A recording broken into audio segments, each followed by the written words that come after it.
Sometimes my hands are by my side, then behind my back they hide. Sometimes I wiggle my fingers so, shake them fast, shake them slow. Sometimes my hands go clap, clap, clap, then I rest them in my lap. Now they're as quiet as can be because it's story time, you see? Hello there. Welcome to another episode of Page Ahead Storytime with Friends. My name is Laurie. What do you think today's story is going to be about? Did you say dragons? You are right. Nice work. Today we will be reading Sylvia and Bird by Catherine Rayner. And she did both the words and the pictures for this book. This looks like a really fun story, doesn't it? Let's dive in. So what's this little animal down at the bottom of the page? Okay.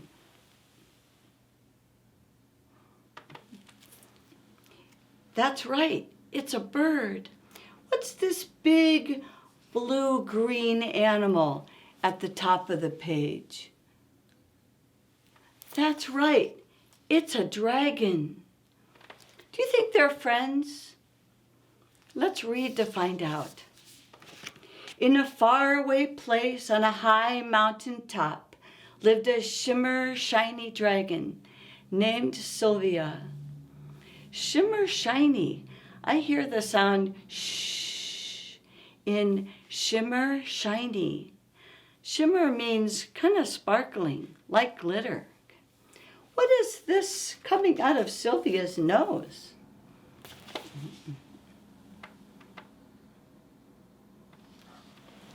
Is that smoke? Sometimes dragons can be scary. Does Sylvia look scary to you?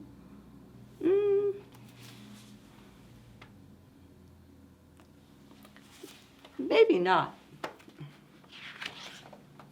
Sylvia loved her leafy home, but sometimes she felt sad. She had searched the whole world, but never found any other dragons. Sylvia was lonely.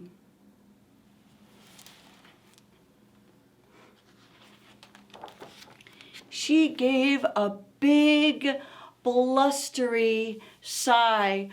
Humph! And there, under the leaves, was a small, surprised bird.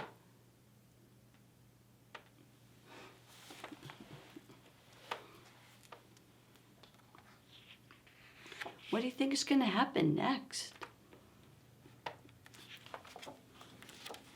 Bird was building a nest, and Sylvia thought she might be able to help. Bird and Sylvia became friends.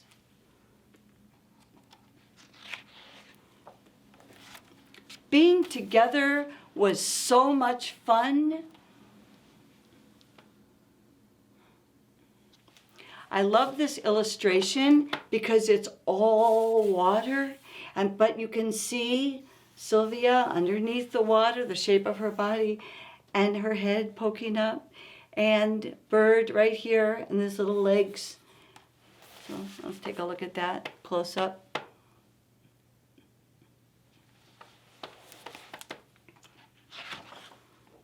Bird and Sylvia spent all their days together, just like friends do.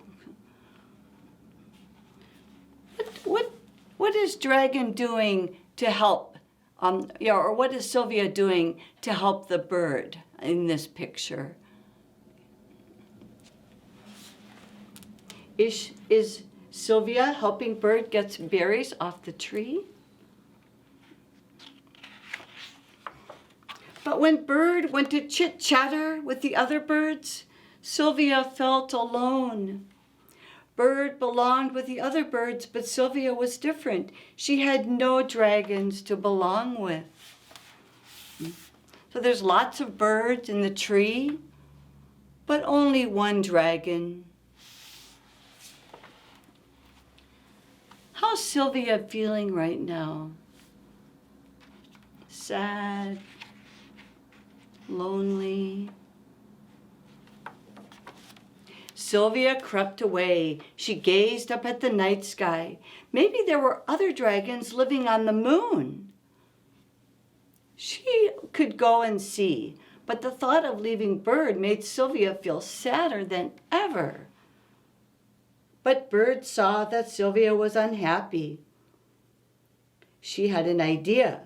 They would go to the moon together. And here's Bird standing next to Dragon.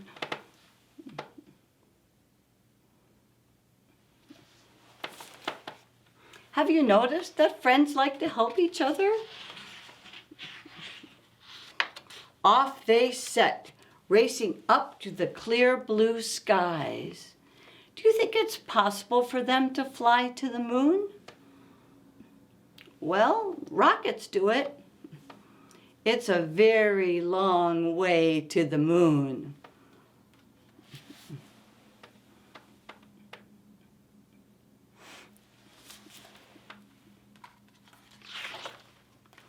But as Bird and Sylvia whirled higher and higher, Bird grew cold and tired.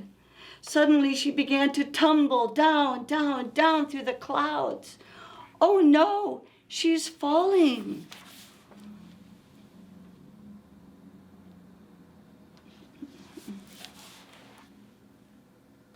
What do you think's going to happen next? With a cry, Sylvia swooped to catch her tiny friend and gently carried her home. And there they stayed.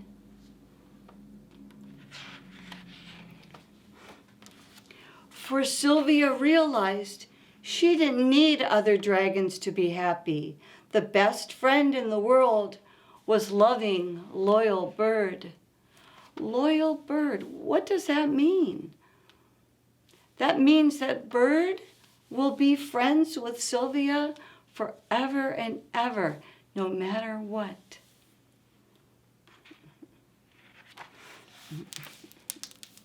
Wasn't that a fun book? I sure liked it. Do you want to hear another story? This story is called 5 Fierce Dragons. Should we count the dragons? 1, 2, 3, 4, 5.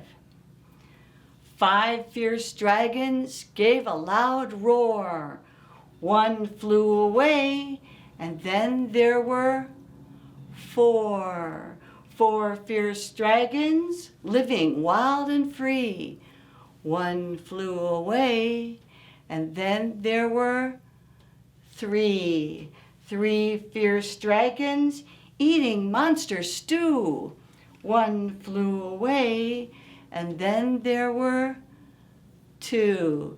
2 fierce dragons basking in the sun.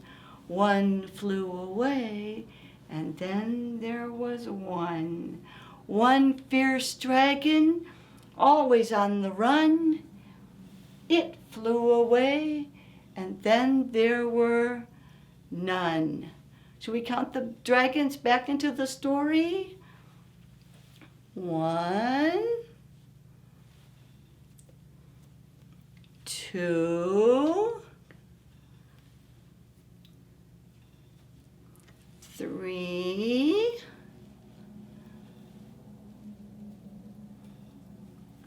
4, 5. 5 fierce dragons.